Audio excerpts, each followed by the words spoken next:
Levítico 22, 17. Nós vamos continuar aí, né?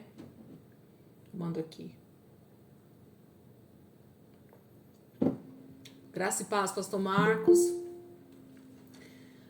Rose.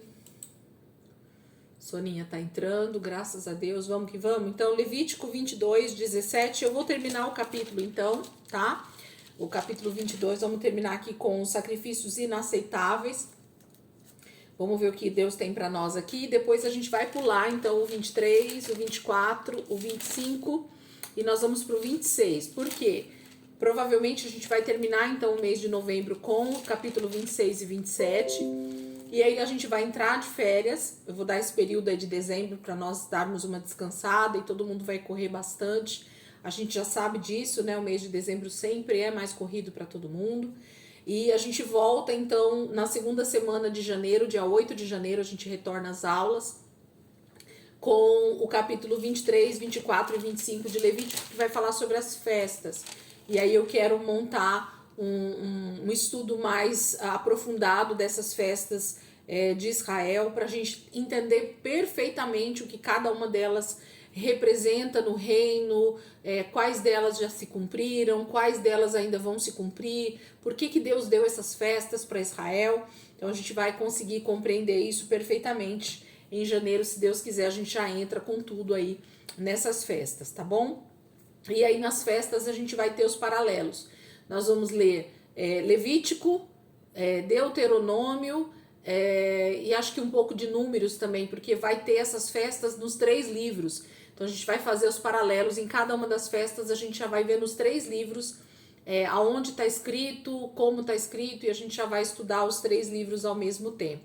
Tá bom? Então Levítico 22, 17 diz assim: Disse o Senhor a Moisés: diga o seguinte a Arão e a seus filhos e a todos os israelitas: se algum de vocês, seja israelita, seja estrangeiro residente em Israel, apresentar uma oferta como holocausto ao Senhor, quer para cumprir voto, quer como oferta voluntária, apresentará um macho sem defeito do rebanho, isto é, um boi, um carneiro ou um bode, a fim de que seja aceito em seu favor. Não tragam nenhum animal defeituoso, porque não será aceito em favor de vocês.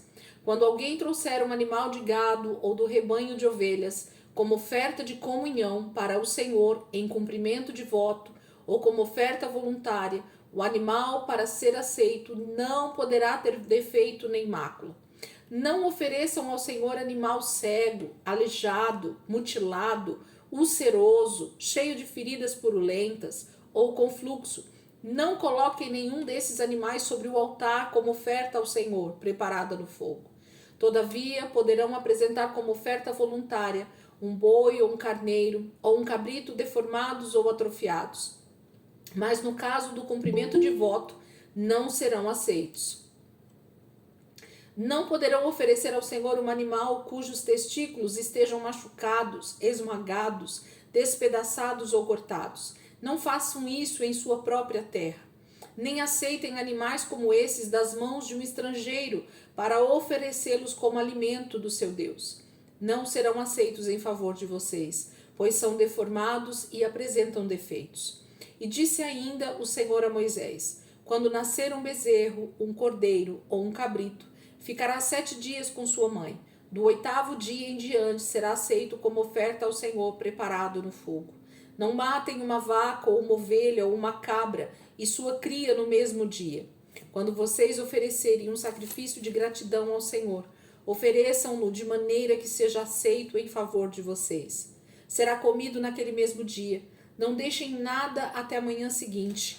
Eu sou o Senhor. Obedeçam aos meus mandamentos e ponham-nos em prática. Eu sou o Senhor. Não profanem o meu santo nome. Eu serei reconhecido como santo pelos israelitas. Eu sou o Senhor, eu os santifico. Eu os tirei do Egito para ser o Deus de vocês. Eu sou o Senhor. Esse finalzinho do capítulo 22, ele vai falar sobre algumas restrições de animais, de tipos, né, de sacrifícios que não seriam aceitos. E aqui, até aqui, a gente já tem visto bastante sobre essa questão de sacrifícios e de como Deus requer santidade do seu povo, santidade de nós hoje como igreja. Se a gente tem entendido que o livro de Levítico é um livro onde Deus está ensinando o seu povo a ser santo, a ser separado, a ter reverência, a ter temor do Senhor, a saber como Deus é santo e por isso nós precisamos ser santo, é óbvio, é claro e objetivo que Deus não aceitaria nada que não fosse o melhor, que não fosse o perfeito, porque Deus sempre nos dá aquilo que é perfeito. Deus sempre nos dá primeiro aquilo que é bom. Quando Deus cria o mundo, ele cria tudo muito perfeito e ele diz: isso é bom. Quando ele cria o homem e a mulher, ele disse: é muito bom. Então, assim, da parte de Deus, gente, nós nunca receberíamos algo com defeito, nós nunca receberíamos algo de qualquer maneira, porque Deus, ele é santo, Deus é perfeito, Deus é poderoso. Então, se nós somos a sua imagem e a sua semelhança, nós precisamos entender que tudo aquilo que nós entregamos a Deus, tudo aquilo que nós fazemos para Deus precisa ser também com o mesmo nível de comprometimento, com o mesmo nível de zelo, com o mesmo nível de cuidado mesmo, né? Zelo com aquilo que a gente está entregando para o Senhor. Então, colocar aqui na lei, né, em Levítico, quais animais não poderiam ser aceitos, é mais uma maneira de Deus dizer: está registrado. Sabe aquela história de que, eu não sabia, não estava escrito? Quantas pessoas às vezes, né, alegam algum tipo de pecado, ou algum tipo de erro na vida mesmo, e elas falam assim: mas onde está escrito isso? Mas aonde que está registrado isso? Mas em que texto está escrito isso? Ou quando acontece isso até nas nossas coisas, no dia a dia, né? A gente logo fala: mas está em contrato isso? Isso está registrado no contrato que eu assinei? Né? Então, a gente geralmente usa esses argumentos quando a gente erra, quando a gente peca, a gente sempre pergunta se está registrado. Porque se não tiver registrado, se não tiver em contrato, se não tiver escrito na Bíblia, então a gente não quer aceitar. Então, eu acredito que Deus só coloca esses últimos versículos do capítulo 22 como animais não aceitáveis para sacrifício, e ele relaciona quais são esses animais para que Israel não tivesse a desculpa de dizer que eles não sabiam. Então, se alguém levasse algum tipo de animal como esse, eles não teriam a desculpa, né, de que eles não sabiam. Mas é meio óbvio, é meio natural, né, que quando a gente vai entregar alguma coisa para Deus, a gente entregue sempre o melhor.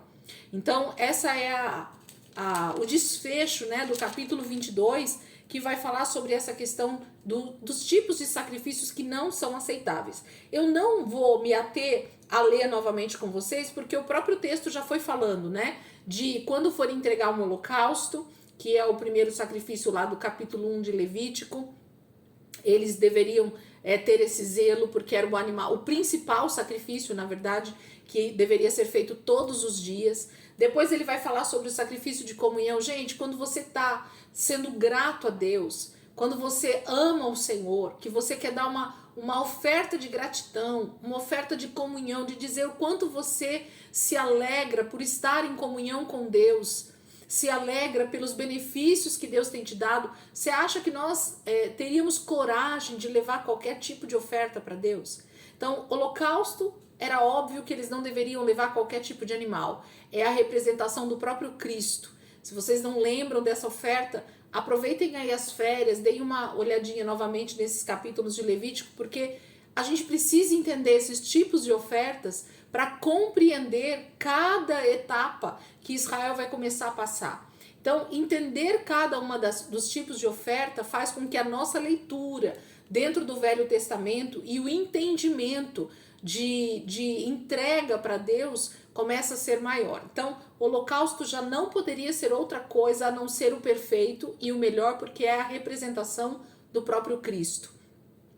A oferta de comunhão não poderia ser diferente. Por quê? Porque tem a ver com aquilo que eu tenho de gratidão, de amor a Deus. É isso que eu vou estar entregando como oferta de comunhão. É dizer o quanto me alegra ter comunhão com Deus. Me alegra estar debaixo dessa cobertura do sangue desse animal que foi sacrificado, né? Então, para nós de Cristo, o sacrifício de Cristo nos traz comunhão com Deus. Nós temos comunhão com o Pai por causa do sacrifício de Cristo. Isso é maravilhoso também a gente entender, né? E ele vai falar então um pouquinho dessas ofertas e dizendo que eles não deveriam levar. Eles falam sobre, aqui também no finalzinho, sobre uma vaca, né? Ou um outro animal que esteja amamentando para não matar a mãe e o bebê junto, né? O filhote junto. É óbvio, né? Como é que você vai fazer um tipo de sacrifício de um animal com uma cria extremamente recém-nascida ao mesmo tempo, né? Imagina a dificuldade que é, né, ter um tipo de sacrifício como esse de animais com crias recém-nascidas, né? Chega a ser uma tristeza mesmo. Então, a gente tem que ter um mínimo, né, de senso crítico para fazer isso. Mas eu queria falar de novo com vocês sobre os últimos 2 versículos, porque percebam que a cada término de mandamentos, ou de tudo que Deus vai falando aqui no livro de Levítico, ele reafirma algumas coisas. Então, se você olhar cada um dos capítulos que a gente foi lendo, a gente tem essa reafirmação de Deus a respeito de quem ele é, a respeito do que ele fez por Israel. Isso não tem a ver com o autoritarismo de Deus, ou com Deus estar se ensoberbecendo. Não, não. Deus só está dizendo que nós precisamos ter consciência de quem ele é e de quem nós somos nele. Então, essa reafirmação de Deus a cada capítulo que termina, lembrando Israel a respeito do que ele fez e de quem ele é, traz essa referência de que nós precisamos lembrar quem Deus é sempre e quem nós somos nele. Aonde nós estamos nele, né? Então, a gente precisa estar sempre vendo. Olha o que o versículo 31 diz: obedeçam aos meus mandamentos e ponham-nos em prática. Eu sou o Senhor. Gente, a gente vem falando a respeito disso, né? De que obedecer requer prática. Então, eu já venho falando nas últimas aulas um pouquinho sobre isso, e é bom que a gente realmente coloque isso como um lembrete muito claro para nós. Dizer que obedece a Deus, dizer que ama a Deus, mas não coloca em prática aquilo que você precisa praticar no seu dia a dia, que é a palavra de Deus, que são os princípios de Deus, que é a sua vida com Deus, você não está em obediência. Você está fingindo ser obediente. Você está em desobediência. Você está em rebeldia, porque você sabe o que tem que fazer e não faz. Você sabe o que é importante ser feito e não faz. Você leu na Bíblia o que você tem que fazer, mas não põe em prática. Isso são os chamados religiosos. Então, quando a gente vê alguma pessoa falando assim, a gente precisa se livrar da religiosidade. O que é se livrar da religiosidade? É uma vida que sabe os princípios de Deus, é alguém que lê a Bíblia, ou alguém que ouve as pessoas falando a respeito da palavra de Deus, mas ela não consegue na sua vida diária, na sua vida comum, colocar isso em prática. Então, todas as disciplinas espirituais que a gente está cansado de falar, né? Oração, jejum, prática da leitura da palavra, meditação na palavra, tempo de solitude, né? A submissão e serviço, todas as práticas das disciplinas espirituais são coisas que nós precisamos ter no nosso dia a dia de forma quase que corriqueira, igual a gente toma banho, igual a gente escova os dentes, igual a gente come, né, o café da manhã, toma café da manhã, almoça e janta. As práticas espirituais precisam estar inseridas no nosso dia, porque elas fazem parte da nossa vida com Deus. Se nós dizemos que amamos esse Deus e que servimos esse Deus e que nós conhecemos esse Deus e não praticamos essas coisas, então nós estamos inseridos no grupo dos religiosos, dos famosos fariseus religiosos. Era isso que Jesus estava lá no Novo Testamento batendo firme, né? Batendo forte contra eles. Porque o problema não é ter uma prática religiosa, no sentido de ter uma religião, né? Ah, eu sou judeu, ah, eu sou católico, ah, eu sou evangélico, né? Não há problema nisso. O problema é quando você diz que mas não pratica aquilo que diz ser, né? Então essa é a problemática da religiosidade. É mostrar para os outros o que você mas na verdade, no fundo, você não está na prática disso. E Deus então vai estar falando aqui com eles novamente. Terminando o versículo 22, Deus reafirma isso. Obedeçam aos meus mandamentos e ponham-nos em prática.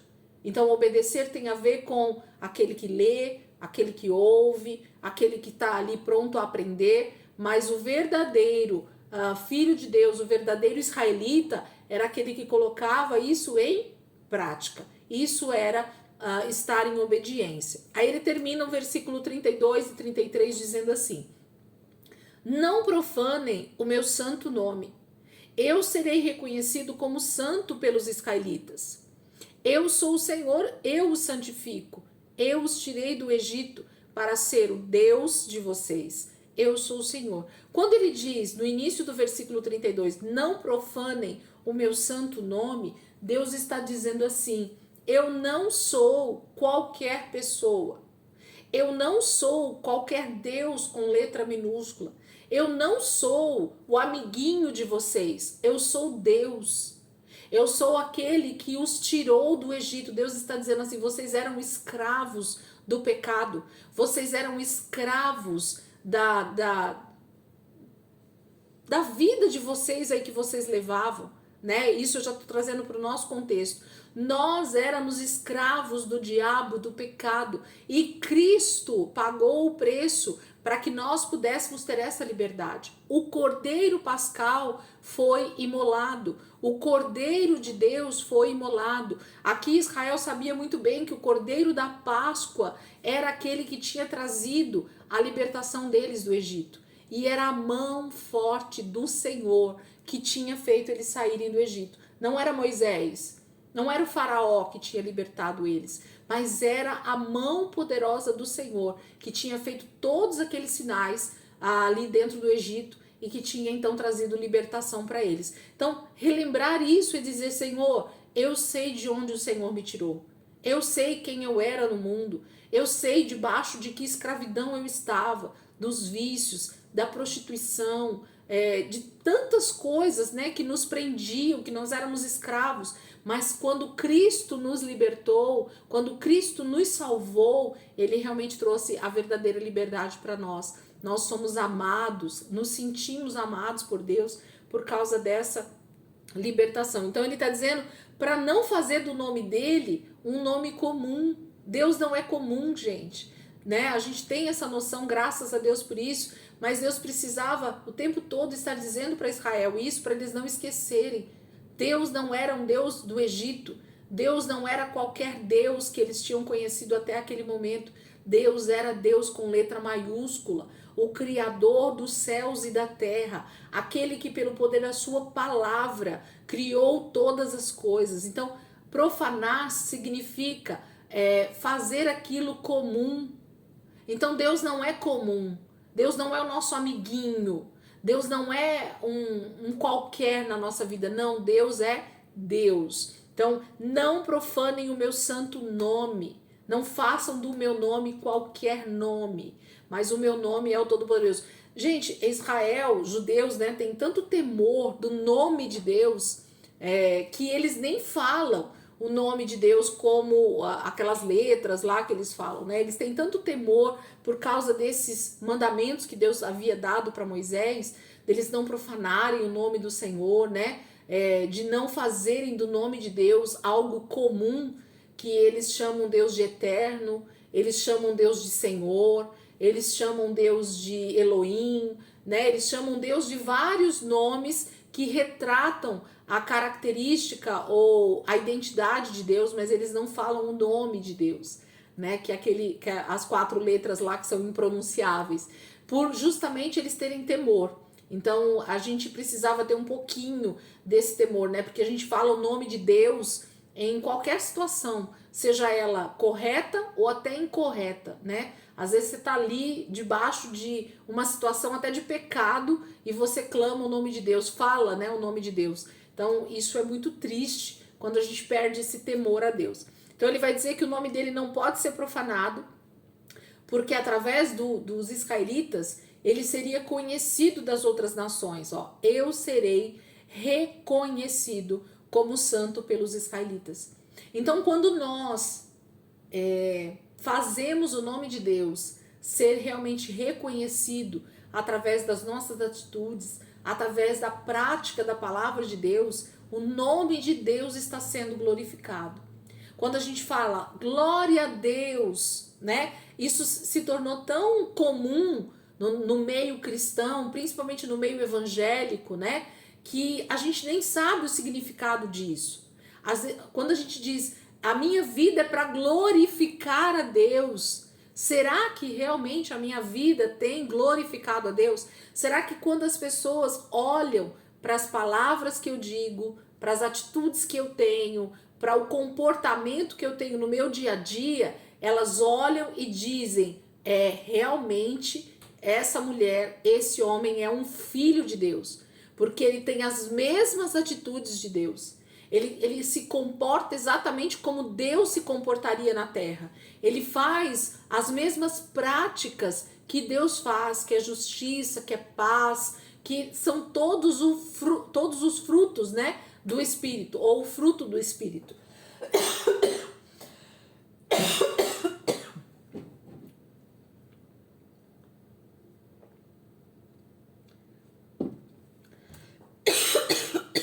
Perdão. Então, a gente precisa estar atento a isso, porque se não é isso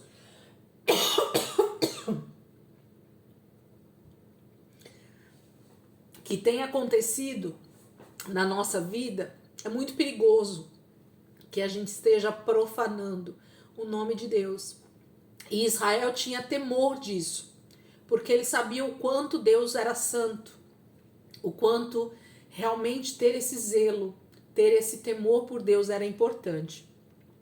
E Deus vai dizer, eu sou o Senhor, eu os santifico. Gente, entender que o processo de santificação é um processo que acontece numa jornada, numa caminhada de conhecimento de Deus, é o mais importante para a vida de um cristão. Israel começou a ter esse entendimento a partir dessa caminhada que eles começaram a ter no deserto, até chegar à Terra Prometida e mesmo depois, né, de estar na Terra Prometida. Por quê? Porque quando o Senhor diz que é Ele quem nos santifica, é porque é na presença de Deus que nós somos então transformados. Não há nenhum mérito, ou melhor, nós não vamos conseguir ter a santidade que a palavra de Deus pede para nós termos, ou o que nós desejamos ter, ser santos, como Deus pede para a gente ser santo, se isso não acontecer na presença de Deus. Porque é diante da palavra que nós somos santificados, quando nós conhecemos a Deus através da palavra, é na oração, quando você fecha a porta do quarto e realmente vai ali falar com o teu pai, é naquele momento que o Senhor vai mostrando o nosso caráter deformado, as coisas que nós precisamos realmente olhar para a palavra e sermos transformados. Então, quando Deus diz que Ele nos santifica, é porque é na presença dEle que nós vamos ser santificados dia após dia. Tem um versículo que é bem conhecido, que é aquele de glória em glória, né? Nós somos transformados de glória em glória. Então, esse texto que vai falar de glória em glória, está falando desses momentos. Então, você vai hoje para a presença de Deus, você foi exposto à glória de Deus, à presença de Deus, você recebeu transformação e santificação.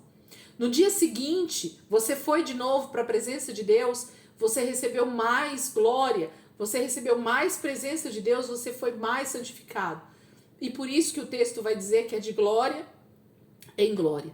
Então é um dia de cada vez, é um momento que você realmente se expõe à presença de Deus, é que nós vamos ser santificados. Você sabe por que, que o nosso nível de santidade muitas vezes não cresce? Justamente porque nós não nos expomos à presença de Deus. Justamente porque nós negligenciamos esses momentos de intimidade com o Senhor todos os dias.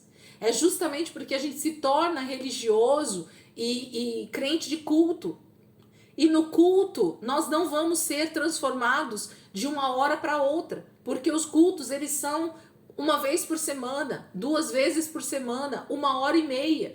Ou às vezes nem isso. E às vezes, mesmo no culto, nós nos dispersamos com tantas coisas. Nós às vezes estamos pensando em outras coisas, ou a gente vai fazer coisas ali durante o culto para auxiliar no culto, para que tudo corra bem. E nós não estamos então expostos de verdade à presença de Deus. Ou muitas vezes Deus nem se manifesta de forma realmente imanente, né? Deus está em todos os lugares. Mas será que a presença de Deus vem realmente em todos os cultos que nós participamos? Nós sabemos que não. E então, quando nós negligenciamos esse dia a dia com a presença de Deus, Deus não consegue nos santificar. Então, quando o Senhor diz para Israel, eu sou o Senhor e eu os santifico, Deus estava dizendo assim, quanto mais vocês se aproximarem de mim, quanto mais vocês estiverem próximos ao tabernáculo, próximos à minha presença, próximos em obediência, mais vocês serão santos, mais vocês serão realmente transformados à imagem e semelhança de Deus.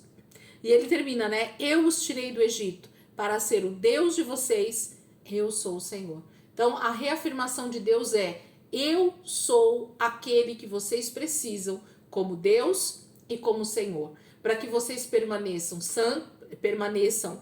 em santidade, né, santos, e que nós estejamos então em comunhão como eu desejei sempre desde o princípio.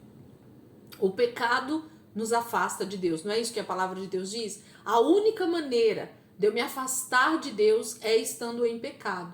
Quando eu peco, então sim, eu tenho esse afastamento, né, de Deus. Eu me afasto de Deus por causa do pecado. E geralmente, quando eu peco e não me arrependo a ponto de realmente de voltar instantaneamente para a presença de Deus, isso vai gerando esse muro de separação. E é isso que vai prejudicando o nosso processo, inclusive, de santificação. Então, se nós desejamos ser santos, como Deus pede que nós sejamos, nós precisamos estar expostos à presença de Deus, à palavra de Deus. Nós precisamos estar olhando para esse texto sagrado, olhando para ele dizendo, Senhor, santifica a minha vida, mostra onde ainda precisa ser transformado todos os dias e eu vou então sendo santificado por essa palavra. Eu vou pôr em prática, Deus, essa palavra, os teus mandamentos, as tuas leis, porque elas são perfeitas, elas trazem vida. É isso que nós precisamos sempre estar pedindo. Tudo bem até aqui? Tudo certo? Terminamos então 22. Pulem lá para o capítulo 26. Então nós vamos deixar aí o capítulo 23, 24 e 25 e a gente vai falar um pouquinho então dentro do capítulo 26 e 27 para nós finalizarmos, né, o livro de Levítico. Vamos torcer para dar tempo hoje, se não der, a aula que vem a gente finaliza. Capítulo 26. Vou ler o trecho da obediência, tá? Então, do versículo 1 até o versículo 13, primeiro nós vamos falar sobre a obediência. Capítulo 26, versículo 1 diz assim: não façam ídolos, nem imagens, nem colunas sagradas para vocês, e não coloquem nenhuma pedra esculpida em sua terra para curvar-se diante dela. Eu sou o Senhor, o Deus de vocês. Guardem os meus sábados e reverenciem o meu santuário. Eu sou o Senhor. Se vocês seguirem os meus decretos, obedecerem aos meus mandamentos e os puserem em prática, eu mandarei a vocês chuva na estação certa, e a terra dará a sua colheita, e as árvores do campo darão o seu fruto.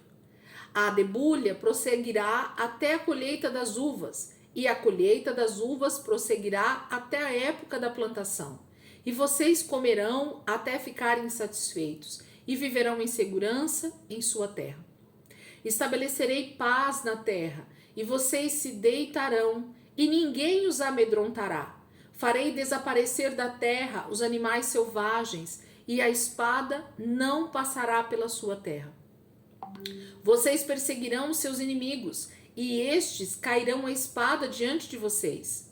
5 de vocês perseguirão 100, 100 de vocês perseguirão 10.000, e os seus inimigos cairão a espada diante de vocês.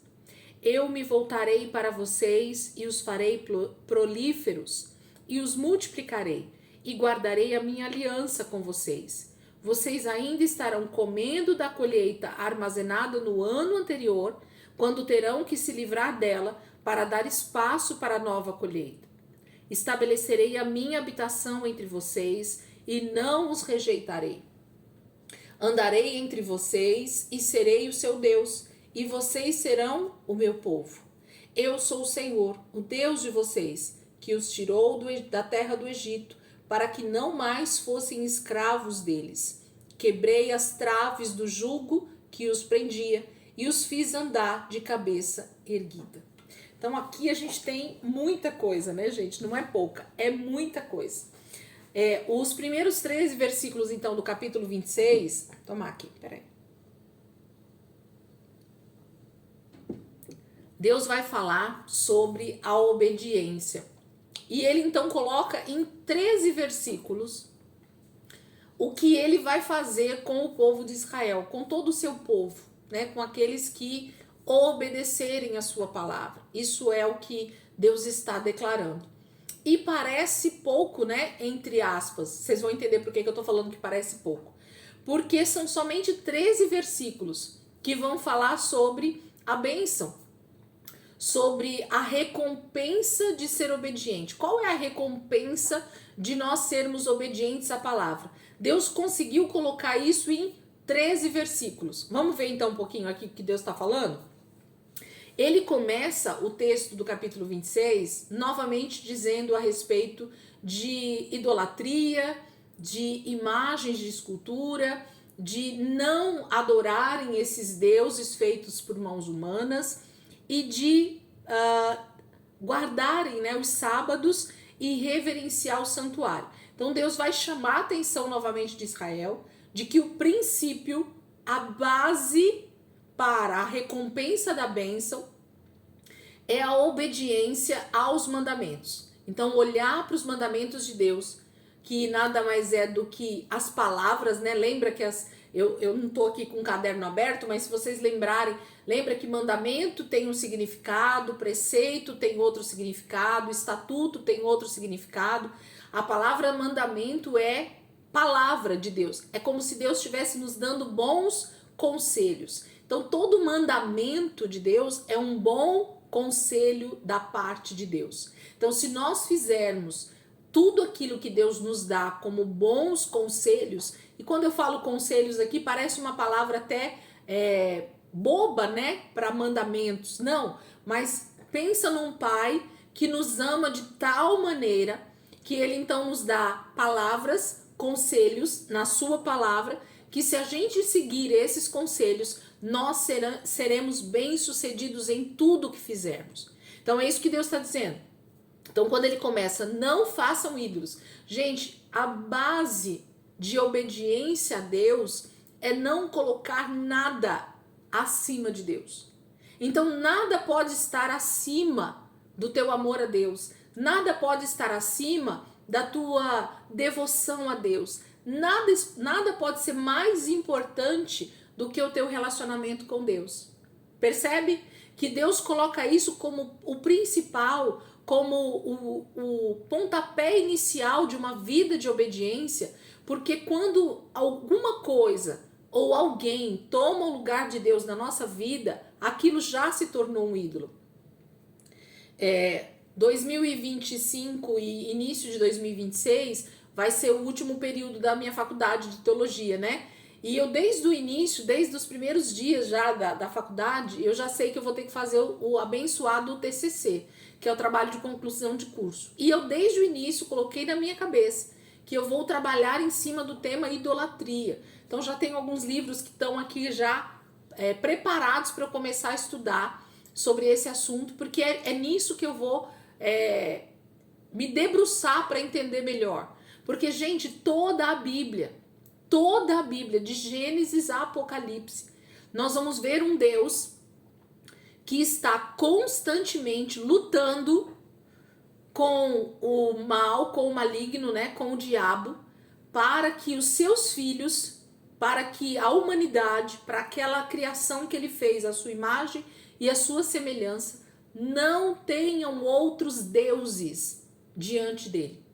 Então Deus vai lutar desde o Éden, desde a queda do homem, até a volta de Jesus, ou até depois dela, né? Porque ainda vai ter, depois do milênio, ainda a gente tem aquela liberação do diabo, para ver se alguém ainda vai querer ir para o lado dele. Então, nós temos do início ao fim um Deus que é Pai, que é Criador, que nos fez, lutando conosco para nos tirar dos ídolos, para nos tirar da idolatria. O que é a idolatria, de tão forte que é isso?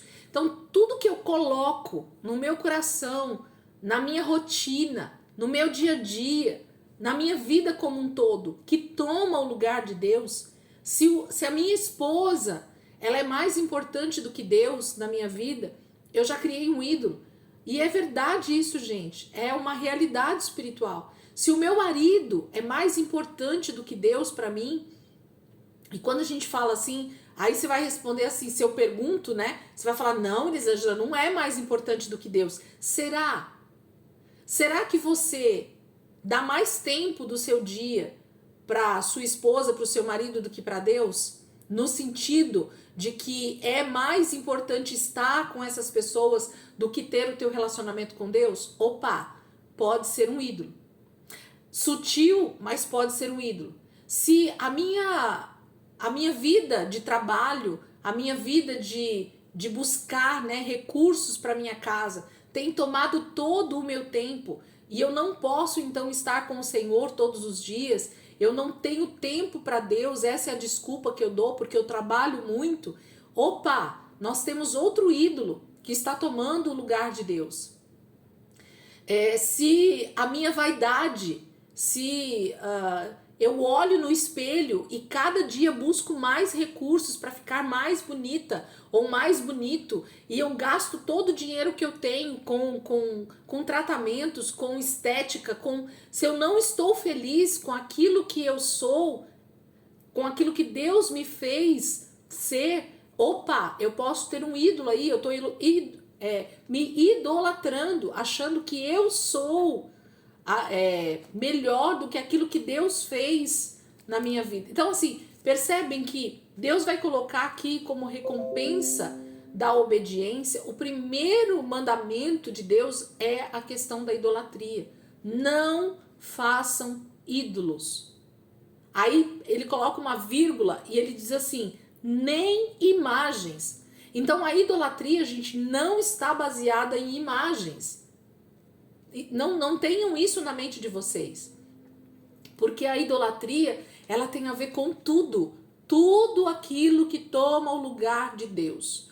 Tudo aquilo que toma a sua obediência a Deus. Se você obedece mais aos seus desejos carnais do que a palavra de Deus, você já fez outro ídolo.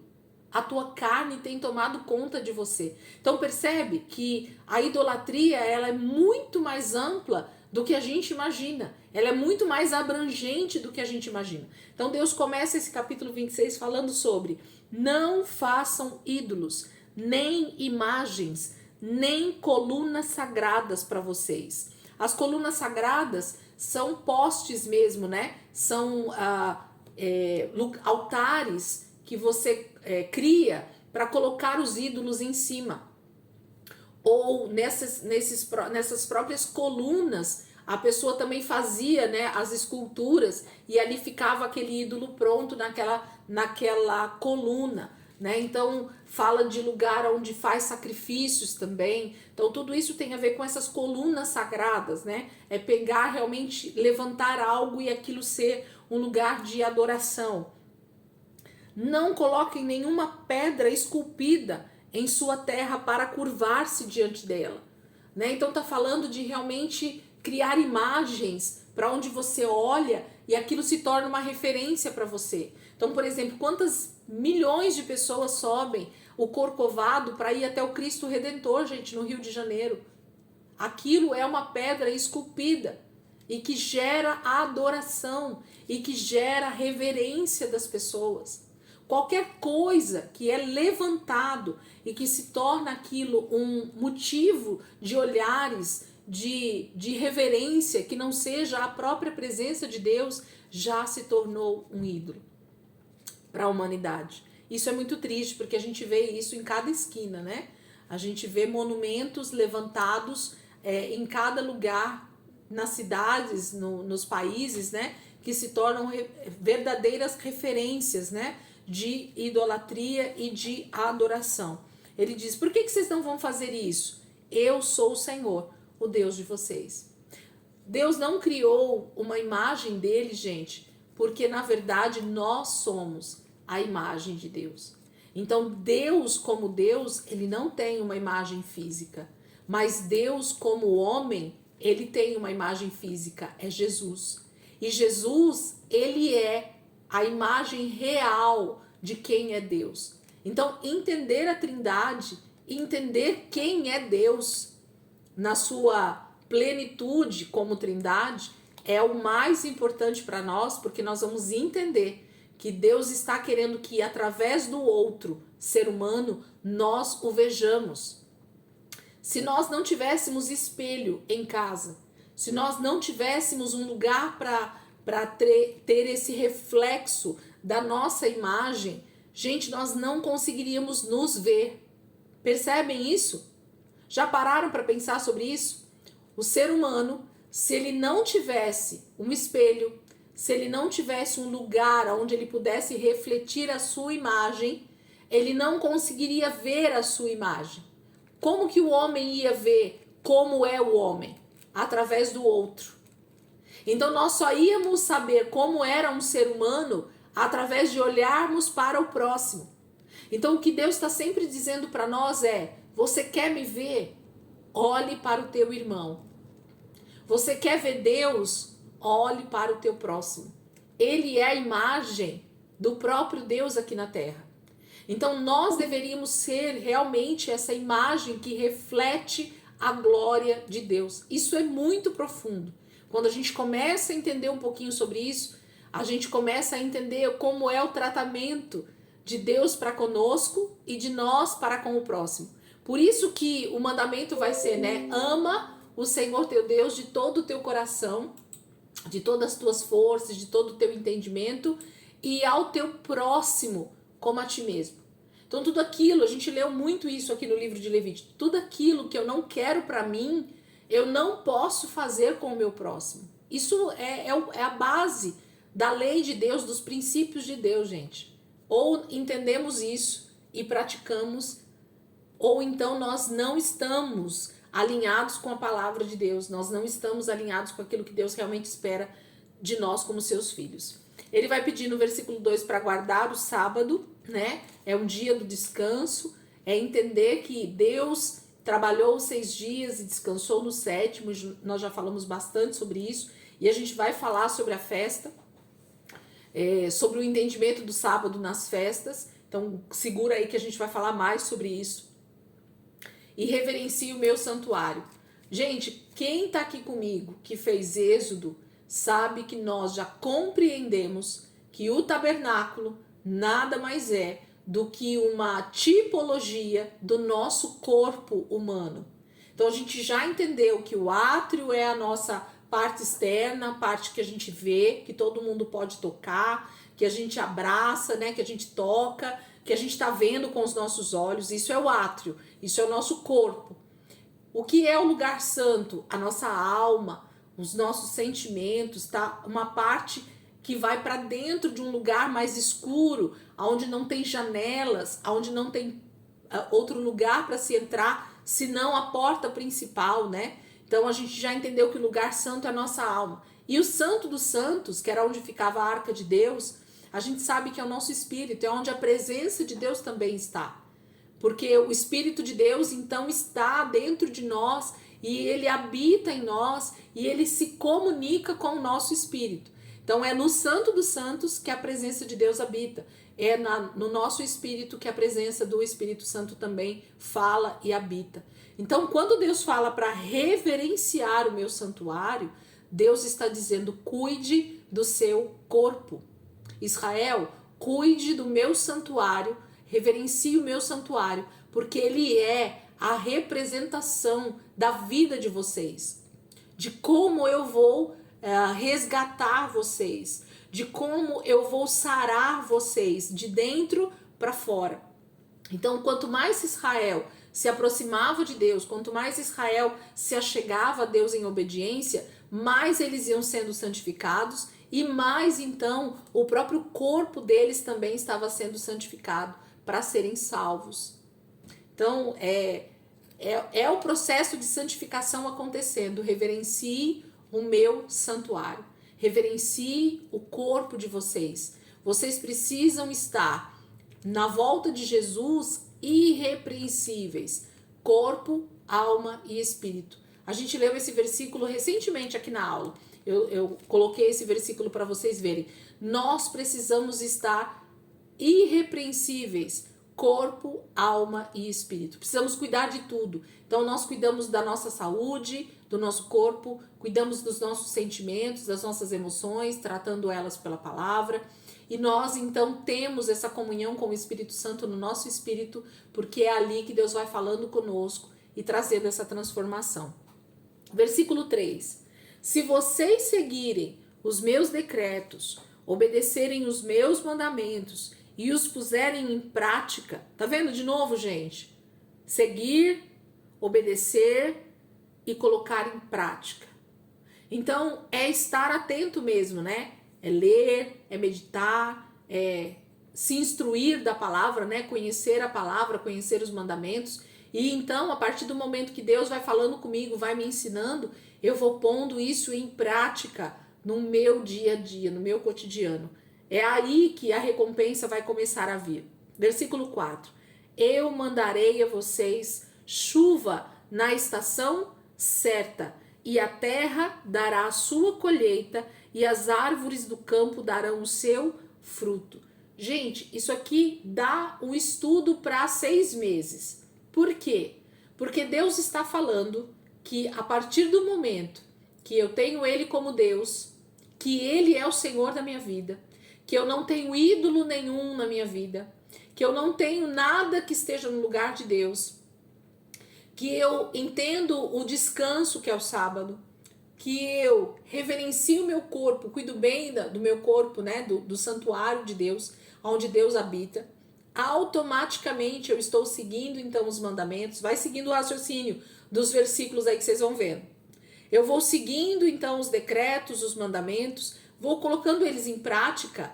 A bênção de Deus, ela é automática. Por quê, Elisângela, que você está dizendo que é automática? Porque a partir do momento que o ser humano, ele pratica a palavra de Deus, ele vai também redimindo a terra, gente. Ele vai restaurando também o globo terrestre. Porque através do pecado, a terra não foi contaminada. Lembra que a gente leu lá no início de Levítico? Estão lembrados disso? Por causa das práticas de pecado, de idolatria, a terra foi contaminada.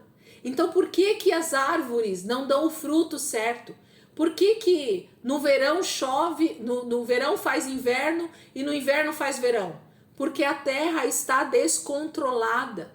O pecado destruiu o que Deus construiu extremamente perfeito. Gente, essa história de aquecimento global, tudo isso que a gente vê aí na mídia, todos os estudos que os astrônomos fazem, que o pessoal da meteorologia, todos esses estudos que a gente vê, isso não é balela, gente. Isso é a Terra que está cada dia mais entrando em colapso por causa do pecado.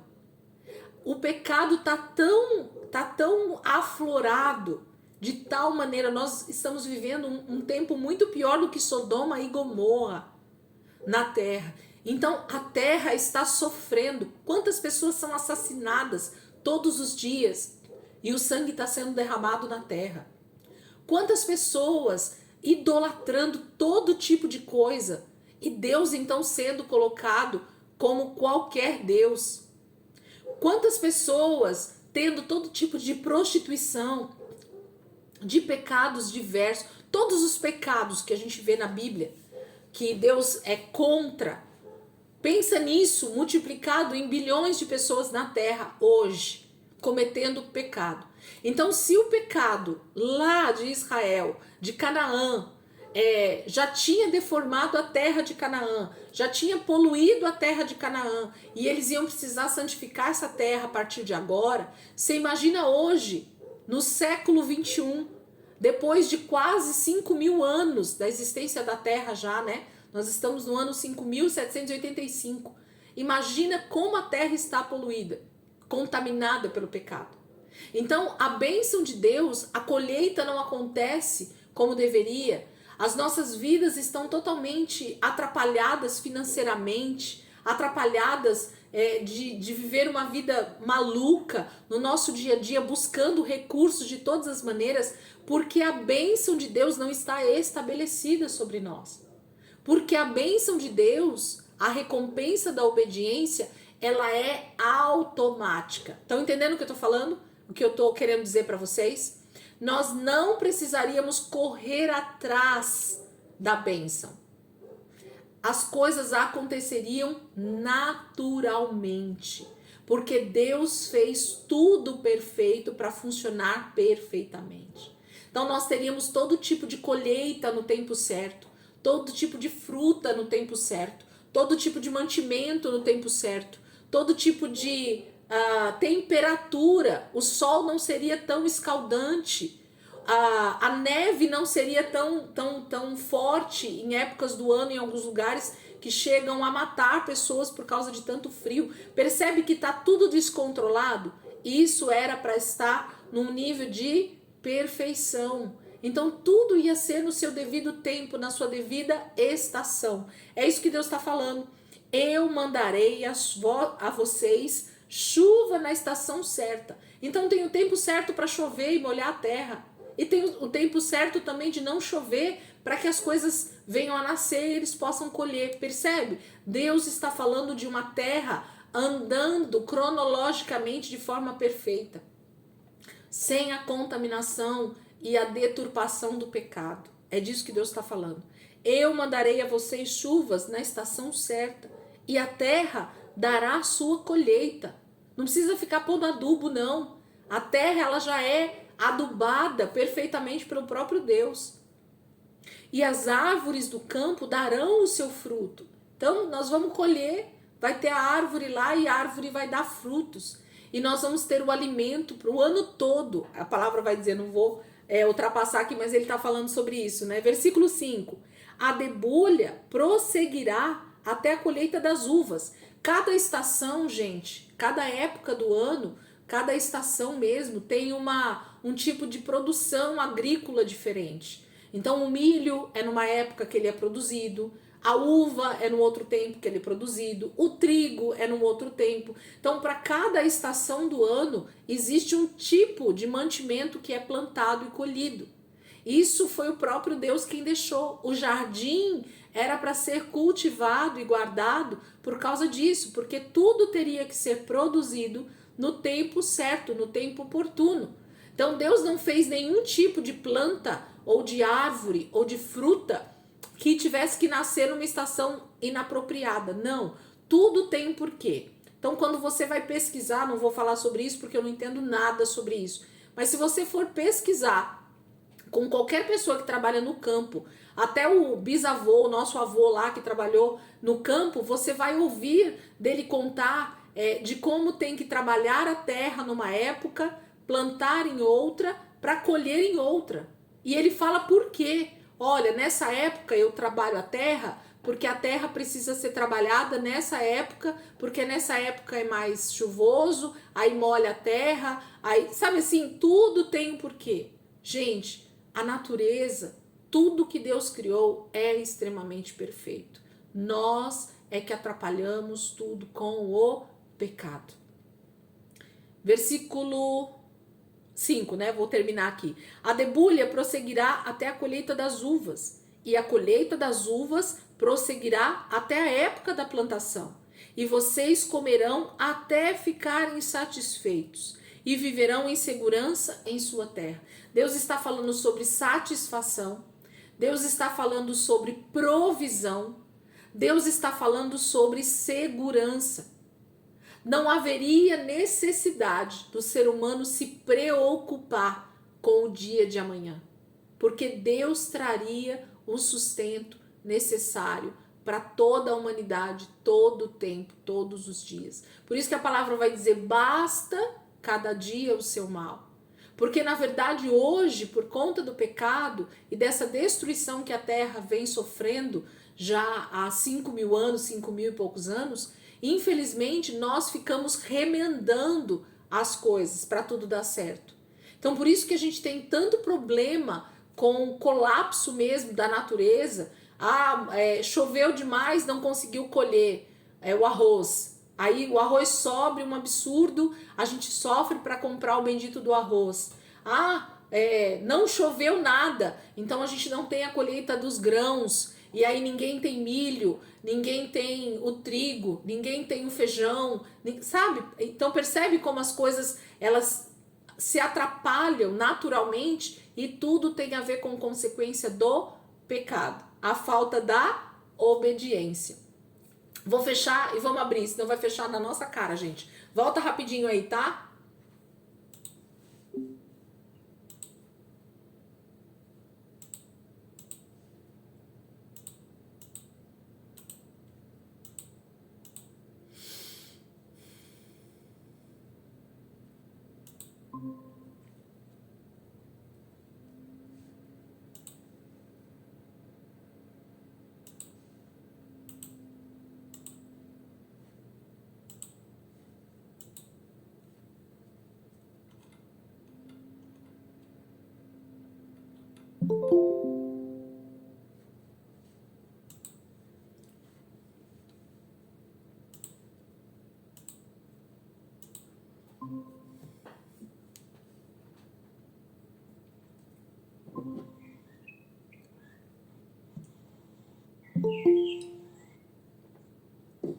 Onde tem passarinho cantando?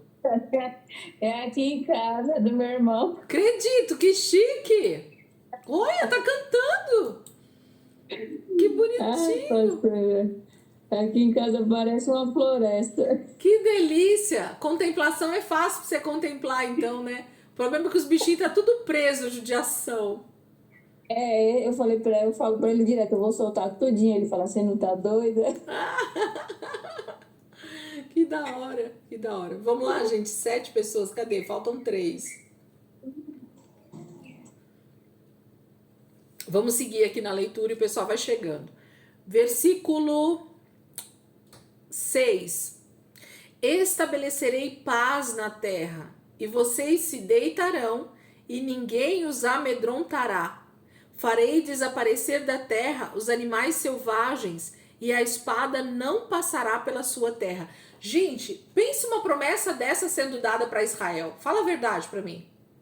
Pensa você viver na terra sem guerra, sem inimigos, sem nenhum problema de perseguição. Você deixar a tua porta aberta, a tua janela aberta, e ninguém te assaltar, e ninguém precisar te roubar, porque todo mundo vai ter o mesmo sustento, percebem? Que a bênção de Deus, ela é estabelecida, ó. Estabelecerei. Sabe o que é estabelecer? É colocar algo como permanente, é colocar algo como feito, é colocar algo como pronto. Estabelecerei paz na terra. E quando ele fala terra aqui, gente, ele não tá falando terra como globo terrestre, tá? Ele tá dando, estabelecerei paz na terra no sentido de território aonde Israel estaria estabelecido, e por causa da obediência, então toda a terra de Canaã estaria debaixo dessa paz. Então eles não teriam inimigos, eles não teriam guerra ali em Israel, e mais, por causa dessa obediência a Deus, então eles não iam começar a ser exemplo para as outras nações, então as outras nações também seriam redimidas, seriam salvas, seriam trazidas também para obedecer a Deus, e com isso a terra, aí sim, todo o globo terrestre seria então alcançado por essa salvação, por essa redenção. Então Deus queria que a paz na terra realmente existisse partindo de Israel, partindo de Canaã, partindo da terra prometida. Esse sempre foi o desejo de Deus, né? Que a terra voltasse ao seu estado original, que era a perfeição, que era a paz.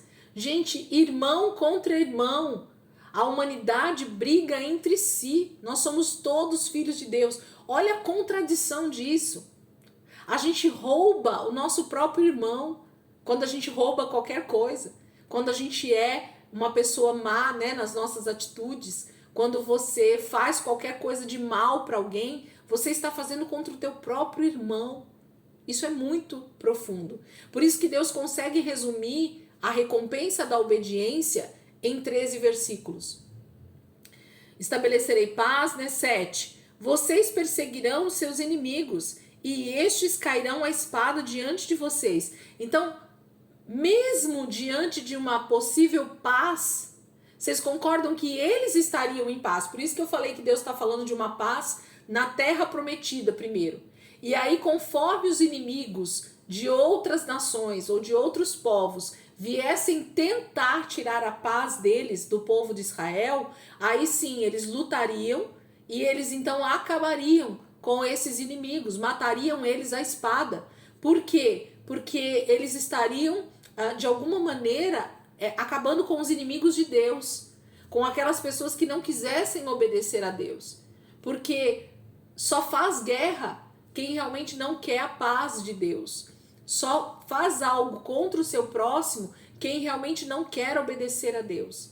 Então esses deveriam ser realmente exterminados, mortos, né? É isso que o Antigo Testamento traz à tona e que muitas pessoas às vezes não entendem isso. Por que Deus permitia tantas mortes? Porque tem a ver com inimizade com Deus. Por que você vai matar o teu irmão se ele não fez nada contra você? Por que você quer conquistar a terra do teu irmão? Por que você quer o dinheiro do teu irmão? Por que você quer aquilo que é dele? Então isso tem a ver com a falta de obediência. Então Deus fala, quem não quer obedecer, o castigo para o pecado é a morte. Então vai morrer a espada. E aí a espada aqui também tem a ver com a própria palavra, né? Então existe várias conotações que a gente poderia falar aqui, mas essa questão da paz na terra tem a ver realmente com uma vida de tranquilidade, uma vida de paz num território que Deus está dando para Israel.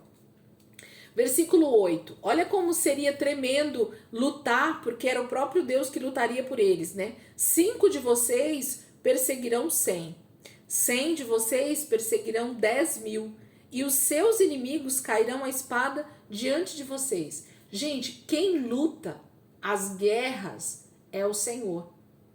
O dia que a gente entender isso, que os nossos inimigos, eles são primeiro inimigo de Deus, nós vamos parar de achar que com o nosso braço, com as nossas armas naturais, nós vamos vencer. E nós vamos começar a guerrear muito mais no reino do Espírito. Por quê? Porque quem ganha as guerras realmente é o Senhor. Gente, como é que 100 homens conseguem perseguir 10.000 homens? Explica para mim como é que é isso. É impossível. E aí o versículo mesmo já diz quem então está lutando. Olha como Deus termina o versículo. Versículo 8. 5 de vocês perseguirão 100. 100 de vocês perseguirão 10.000. E os seus inimigos cairão à espada diante de vocês. Então sabe a pessoa diante de você caindo à espada? Morrendo, sem você precisar fazer nada praticamente? Em várias batalhas a gente viu Deus fazendo isso. Por quê? Porque quem está lutando pelo seu povo é o Senhor. É Deus quem faz essas batalhas acontecerem e as mortes acontecerem, porque é Ele quem está guerreando contra os inimigos dele. Então, entender também isso, que quem não quer obedecer a Deus está lutando contra o próprio Deus. E é Deus quem vai, então, acabar com essas pessoas ao fio da espada. E aí por isso que eu falei da palavra, né? É a própria palavra que traz juízo sobre essas pessoas. Olha o versículo 9. Eu me voltarei para vocês e os farei prolíferos e os multiplicarei e guardarei a minha aliança com vocês. Então Deus está dizendo que por causa do pecado ele teve que se afastar da humanidade. Mas agora ele está dizendo, eu vou me voltar para vocês. Sabe aquela história de você estar indo numa direção e você volta para outra direção? Eu me voltarei para vocês. É como se alguém tivesse de costas para mim e eu chamo essa pessoa e essa pessoa então vira para falar comigo. Isso é eu me voltarei, ok? É Deus se voltando para o seu povo, olhando novamente para o povo de Israel, olhando novamente para a humanidade que agora está decidindo obedecê-lo. Ele liberta o seu povo, faz promessas para ele, faz uma aliança de casamento, né, de relacionamento, e se eles então obedecerem a essa aliança, Deus vai se voltar para eles. Deus olhando para a humanidade. Isso é maravilhoso. Eu me voltarei para vocês e farei vocês prolíferos, né? Vocês vão prosperar muito. Vocês vão se multiplicar, né? A multiplicação de Deus acontecendo em tudo, inclusive na humanidade, como foi o desejo de Deus desde o início. E guardarei a minha aliança com vocês. O que é guardar a aliança, gente? É ser fiel. Sabe quando você casa e você fala assim, eu prometo, né, que eu vou ser fiel a você na saúde e na doença, na alegria e na tristeza, até que a morte nos separe?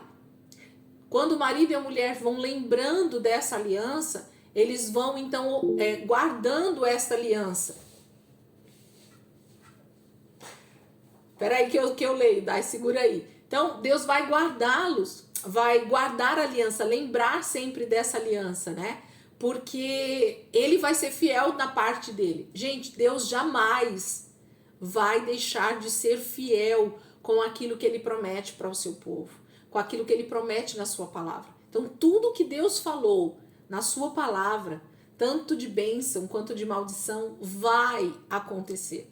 É o que acontece nas nossas vidas. Então, ou eu decido obedecer e receber a recompensa por essa obediência, e receber a dádiva de Deus por essa obediência, ou eu decido desobedecer e arco com as consequências da desobediência, porque Deus vai cumprir também essa aliança que ele fez, tudo aquilo que ele vai falar aqui para nós.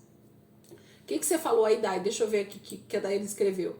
Estava vendo Jeremias e lá Deus fala que vai arrancar eles da presença dele. Então não somos nós que nos afastamos de Deus, é ele que nos afasta dele por não andarmos em santidade. É isso mesmo. Entendeu? Então assim, o ser humano tem a ligeira a pretensão de achar que simplesmente, eu que não quero Deus. Não, gente, não é assim não. Deus, ele realmente se vira de costas para nós. A palavra vai dizer no Antigo Testamento, em algum lugar, eu não lembro aqui agora, que eu sou ruim de endereço, vocês sabem disso, Deus vai falar assim, eles vão clamar e eu não vou ouvir. Entendeu? Mas é porque Deus ficou surdo? Não. Quem aqui é mãe e pai e já o filho começa assim, mãe, e você não quer responder porque você não tá afim de falar com ele. O que você faz? Você não fica quieto diante daquele chamado? Ou, né, alguém tá te chamando ali, você fala, não quero dar atenção, deixa falando. Já teve essa atitude? Deixa falando. É isso. Deus está ouvindo a gente clamar, mas ele fala assim, e aí? Você vai decidir obedecer para que eu possa te ouvir e te responder? Ou você vai continuar com o teu coração obstinado, duro, voltado para o pecado e vai achar que quando você me clamar eu tenho que te ouvir? Entende, gente, como o negócio é sério, é forte. Como dizia nossa amiga Johanna, é forte. Entendeu? Porque a coisa é extremamente séria mesmo. Vamos seguir aqui, ó. Ele diz assim, Versículo 10. Vocês ainda estarão comendo da colheita armazenada no ano anterior, quando terão que se livrar dela para dar espaço para nova colheita. Gente, olha, vamos trazer para os nossos dias, vamos tentar imaginar isso. É você receber o salário no mês seguinte, você recebeu esse mês, fez a despesa, pagou as contas, fez tudo que você tinha que fazer. Aí você trabalhou os 30 dias, aí você recebeu um novo salário. Aí sabe o que Deus está falando? Que você vai ter que gastar o dinheiro que está lá na sua conta, porque já está sobrando demais, você não tem o que fazer com o dinheiro. Entende? A bênção de Deus, ela é tão grande nas nossas vidas, diariamente, que é isso que Deus faz. É tipo assim, começa a vir prosperidade de tal maneira que a gente não consegue gastar o dinheiro que Deus está nos dando, por causa da bênção de Deus, da prosperidade. Sabe quando você tira vamos pegar um pote de arroz, por exemplo. Você vai lá e faz o arroz hoje, faz o arroz amanhã, faz o arroz na quarta, faz o arroz na quinta, na sexta, no sábado, no domingo. Quando você abre na segunda seguinte o pote de arroz, você fala, caramba, eu usei o arroz a semana inteira, o arroz parece que não acaba no pote. Já sentiu também essa sensação de prosperidade? Entende? É disso que Deus está falando. Parece que a coisa multiplica de tal maneira que você fala, não, eu uso isso e não acaba. Eu faço, isso rende. É disso que Deus está falando. A bênção de Deus na vida de um filho dele tem a ver com isso. Com uma multiplicação, com uma bênção que a gente não consegue nem explicar. Então Deus está falando para Israel, quando vocês fizerem a colheita no ano anterior, vocês vão olhar para o celeiro de vocês e vocês vão dizer, e agora? O que a gente faz com essa colheita do ano passado que eu não terminei de comer? Que não acabou? Que nós comemos o ano inteiro e a gente olha no celeiro e o celeiro está cheio ainda. Entende? É disso que Deus está falando. A bênção dele é algo multiplicador. Versículo 11. Estabelecerei a minha habitação entre vocês e não os rejeitarei. A presença de Deus ia estar, gente, no meio de Israel. A presença de Deus ia ser constante no meio deles. Constante. Sabe que é Deus habitando no meio do seu povo? É isso que Deus está prometendo aqui. Se vocês me obedecerem, se vocês olharem para os meus mandamentos, fizerem o que eu estou falando, eu vou habitar. A palavra para habitar aqui é a mesma de tabernacular. É ter um tabernáculo no meio deles. Era isso que eles tinham mesmo. A presença de Deus constante no meio de Israel. Deus está prometendo. Obedeceu? Tem a minha presença no meio de vocês constantemente. Versículo 12. Andarei entre vocês e serei o seu Deus, e vocês serão o meu povo. Gente, como é andar? O que será que Deus está querendo dizer?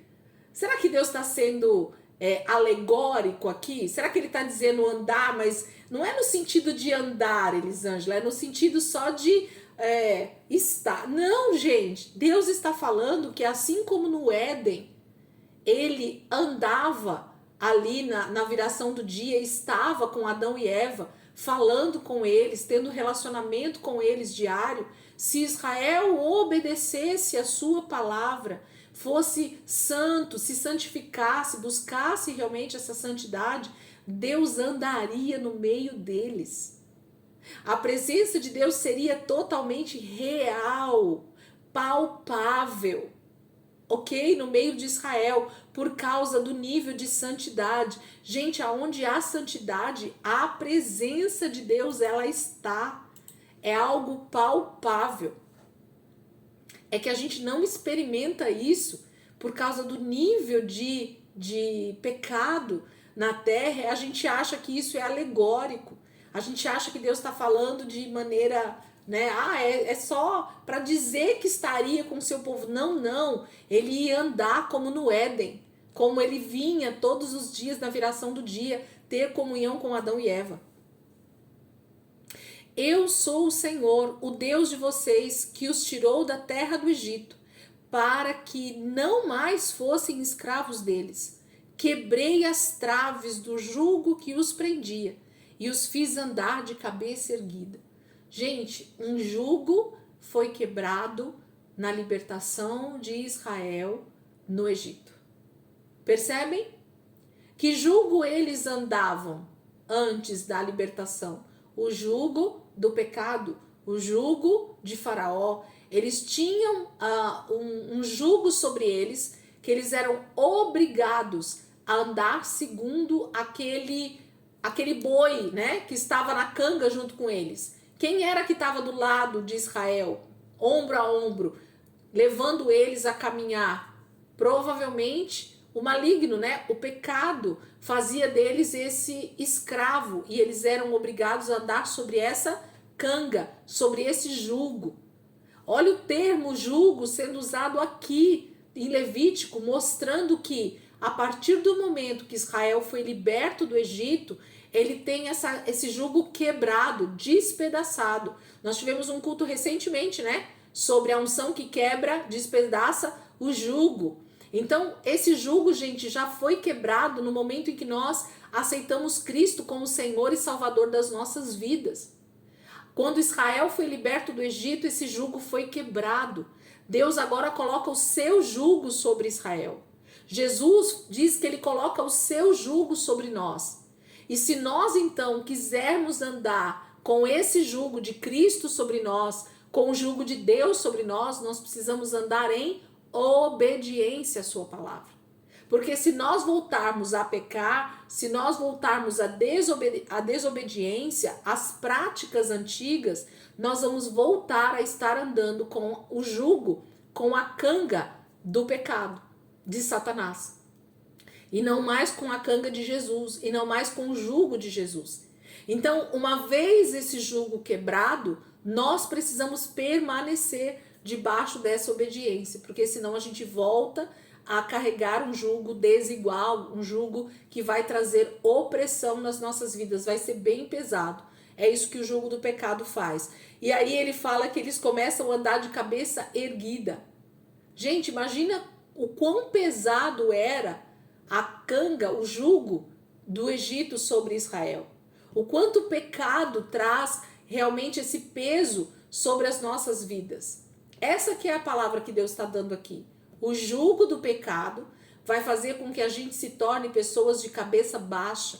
A gente vai estar sempre encurvado, a gente vai estar sempre reprimido, a gente vai estar sempre sendo ameaçado a permanecer naquele pecado, porque um abismo chama outro abismo, a palavra vai falar. Então, quando você acha que você está conseguindo se desvencilhar do pecado, vem outra coisa que te amarra mais um pouco.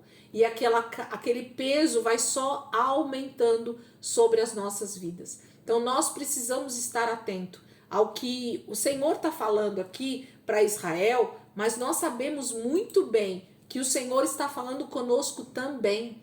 Essa palavra ela é viva e eficaz.